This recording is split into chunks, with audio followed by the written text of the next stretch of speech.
My dear sisters and brothers in Christ Jesus, today, February 12th, Friday, a day dedicated to the Sacred Heart of Jesus. Let us consecrate our family and our family members and all our concern to the Sacred Heart of Jesus, the heart that loves us most. May you know the healing and forgiving presence of God in your life, and may that be the focus of your attention at all time, is the theme of today's readings. What I find in today's first reading fascinating about the account of the first sin of Eve and Adam is how much it relates to us today. We are truly children of our first parents, or to put it the other words, how truthful is the account of the sinful tendencies that are shared with us through the fall of Adam and Eve. Their experiences are reflected in our everyday adventures.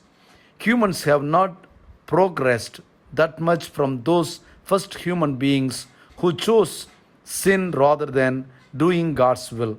We are still being deceived by the liar, the devil, and mostly by falsehood. We still fail to take full responsibility for our wrongdoings. We still seek to cover up our mistakes. We still try to blame others for our transgressions.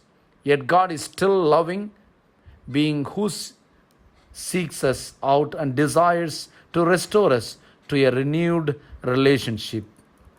Our readings speak melodies, physical and healing from both sin and physical ailments. Our first reading is the story of human original sin. The responsorial reminds us that God forgives sin and brings salvation to those who seek God's forgiveness. In the gospel, Jesus restores a man who could not hear nor speak properly.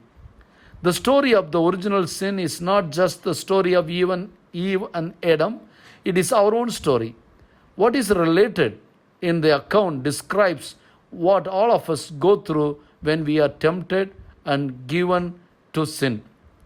We are easily see how we are offspring of the first couple and are weakened and prone to sin just as they were. The passage begins with the introduction of the serpent, the symbol of evil, who is cunning and deceitful. The serpent being with a question which is a purposeful misstatement of the truth. Eve is asked if God forbids eating of the fruit of all trees in the garden. The truth is twisted by the serpent. Eve continues twisting the truth also. She adds an element to the command given by God. She truthfully says that God has forbidden them to eat of the tree in the center of the garden. She then adds her own false statement or interpretation of God's commandments. He says that God forbids them to even to touch the tree. The serpent continues twisting the truth, saying that God knows the power of the fruit of the tree will cause them to know as much as God and be like God themselves. As with all temptations, this seems to be an element of benefit or at least pleasurable enticement. The full evil is not visible because of deception. The fruit looks pleasing to their eyes and desirable for gaining wisdom. After eating the fruit, Eve shares the fruit with Adam. In a sense, they could echo the common excuse today. Well, everybody was doing it. She falsely thinks that if both she and her husband do the wrong thing, God will not become angry with the whole human race.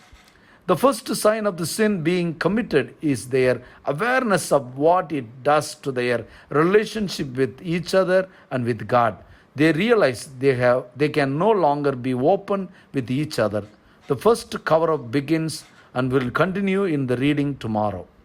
God acts as if nothing is changed when the Lord God comes moving at the windy time of the day, the time just before dusk, when the Near East often experiences a breeze.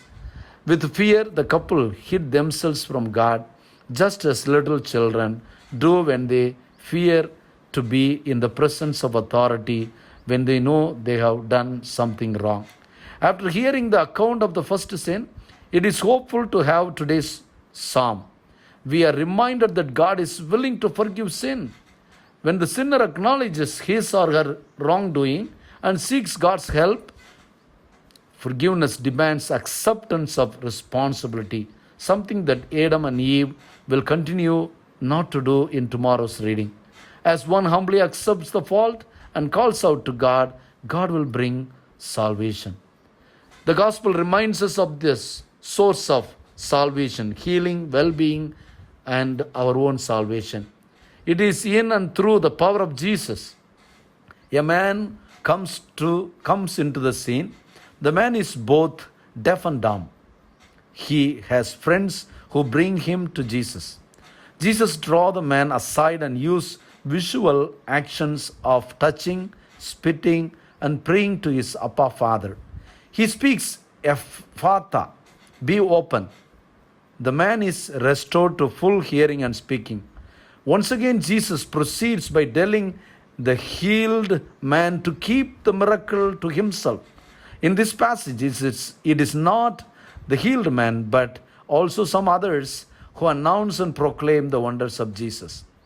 What strikes me most about today's reading is how much they ring true for us today. We are so much like Adam and Eve. We fall into the same pitfalls of being deceived by the falsehoods and choosing a superficial and temporary, pleasant looking thing rather than doing what we know we should be doing. We try to get other people to do what we do so that there is an assumption that there is safety in numbers. We are also like the healed man who experienced the touch of Jesus in our life. Once we have had the positive experience, we fail to follow fully the Lord Jesus' command. We do what comes naturally rather than do what Jesus asks of us. The message of hope in the readings comes from knowing that if we admit our mistakes, God will extend to us the forgiveness and salvation which Jesus has gained for us. We must do what today's psalmist did when he said, I acknowledged my sin to you, my guilt I covered not. I said, I confess my faults to the Lord, and you took away the guilt of my sin. My dear friends, my personal question from today's gospel and the first reading is, how have we let deception lead us astray? How have I excused myself from taking personal responsibility by becoming one of a group?